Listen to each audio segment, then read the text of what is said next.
What's going on, everybody? Welcome back to another Punishing Grey Raven video, and today guys we're going to be talking about Liv Luminance banner. Now listen, there's a lot of people knowing, everybody actually knows that Alpha's coming out very shortly. We're talking about what, 4 days away, so everyone is holding tight and holding on to their black cards specifically for her. But I want to talk a little bit about Liv, and the reason why I wanted to make this video is because there's two things. Number one, what do you do at level 65? What unlocks at level 65? So we're going to go through that very shortly, but I want to talk about the banner real quick, and I will probably do a showcase on Liv very soon, and why she's worth it. Now, here's the thing with Liv.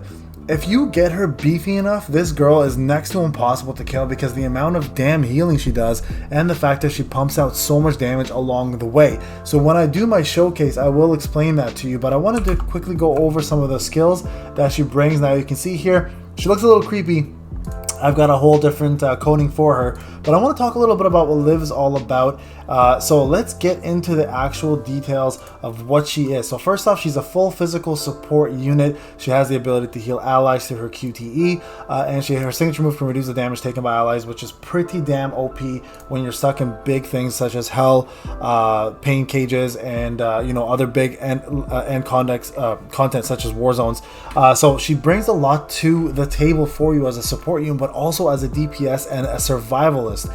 So the first thing I want to talk real quick about is her skills. So the red skill here fires a beam at the target, deals physical damage based on number order of pings, and then reduces movement speed for that opponent for 3 seconds by 20%, and reducing extra damage bonus by 5%. So she already gives you the ability to do CC by slowing the enemy down and for them to cause less damage, making her extremely powerful to have with a high DPS team without a tank. The yellow orb actually does enhancing the weapon and increases the hit count of the basic attack. Her basic attack is super fast, guys, and based on the number of order of pings, this is the percentage that it deals. Physical damage per hit up to 32 times for up to 5 seconds. So if you have not seen her attack, she pretty much has cannons just firing nonstop, these two cannons here, and she increases the amount of the hit counts that they do when you pop the yellow one. So that makes her pretty damn powerful in terms of her physical damage. And then lastly, the Grey Raven field deploys a particle array at the target location, marking all enemies within.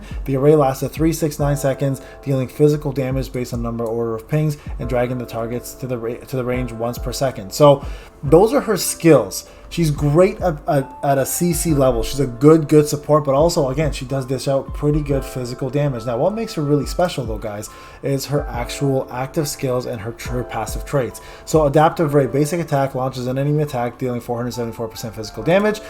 Signature move costs 100 energy, deploys a wide-ranged energy field, and uses light penalty that deals 136% damage, physical damage at random enemies in the area. So, essentially, what she does, guys, is she makes a giant circle around herself. It just constantly pumps out damage, and at the same time, while she's in there, physical damage resistance of party members in the area increases by 75%. So if you bring her to a co-op event, you're more likely to survive, especially if you're dealing with a physical damage character, right, or opponent. So in that regard, you take next to no damage from her. So that having her on a team and using her with that skill gives you so much survivability. All right, now on top of that, she has her heroic dance, which we talked about, the QTE. Liv heals near allies for 80% of her attack, so having her attack up obviously does matter. Grants allies a shield equal to 80% of her attack for 2 seconds, so a great way to survive, especially if you're desperate for some health and a shield to protect you going forward. And then support, of course, healing amount increased by 17.65%. So those are her active skills.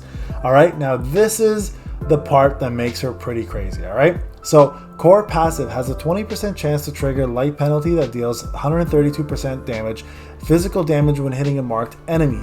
After a 3 ping or triggered light penalty 5 times, heals allies for 52.94% of Liv's attack. So 3 pinging, guys, keeps this girl alive for a very long time.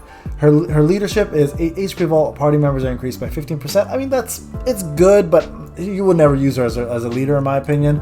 And then the field reinforcement, extra damage bonus against enemies in Grey Raven field increased by 15%, right? That's the blue one right there. And then if you unlock her SS, extra damage bonus of light penalty increased by 50%, which is a lot, guys, a lot. But you need to get triple S for that, right? And then the last one, of course, after using signature move, extra damage of all party members increased by 15% for 5 seconds. This is SSS plus, making her probably the most wanted support unit in the game. So she's not a pure healer, but what she does have is survivability, CC, and the ability to keep herself alive and going, plus again putting out a ton of damage, guys. So I personally love using her. I have her on my main team with Lee and Karenina, and honestly when times get tough and I need to pull out some healing and some big guns, she comes out and takes care of business. Not to mention, when she actually does come out of when you do choose her to pop into the battle, she does her light penalty right away and hits everybody in the screen as an AoE. So it's a great way to clear quick things if there's like a lot of enemies on one screen. Just pop her in, and she'll just take care of them real quick with her AoE, and you jump out. Okay, now the other thing I want to talk about real quick, guys, is what happens when you hit level 65. As you notice, I did hit 65 here as a player level. You actually unlock a brand new challenge called Golden Vortex. All right, so Golden Vortex is an interesting concept. It's an exploration type stage where you actually go through certain trials and tribulations of a level, and you have to accomplish a level at a certain point, and then each time you accomplish a level you get yourself some prizes. For example, this one gave core, this one gave core, this one here is going to give signature weapons times 5, and then this one here, for example, gave 10 skills. So it's a great method of farming materials. So I'm going to try to complete this out, but I want to show you guys at level 65 what to expect. Now the way this does play out, just so you guys are aware, is it does play with energy levels again. So when you use a character after a certain amount of time, you cannot use them anymore. So for example here, 8 out of 12, this requires 4 endurance, so which means you can use this character only what is that? That's 3 times. So 3 times per character used, and there's a condition to be met each time, guys, and that is each character must have 3,000 or above battle power. So keep in mind, it is beneficial to level up multiple characters and not just hold off and focus on your main ones. This game thrives off multiple character development. So I know a lot of you are waiting for Alpha. As I mentioned, Liv is a fantastic character to add to your roster, but I'm not saying to obviously summon for her. The point is, I just want to give you guys the information in case you didn't already have it. Plus, this is what to expect at level 65. This is the new content that will open up for you, so it's something to keep you busy. There are other stages as well that will open eventually, I'm sure, once I complete this, because this seems to be only awaiting exploration section, and this is chapter 1 of the records, right? So just a little bit of information for you guys. If you have not had a chance to see what level 65 offers, there is something at the end of the tunnel for content. There is more than just the pain cage and obviously the war zone. There is this also to wait for at 65, and I know a lot of people are still working on getting to 50 plus. So again, something to look forward to outside of just Alpha releasing. All right, guys, this is Payne. I hope you enjoyed the video. Have a wonderful night, everybody. We'll talk soon.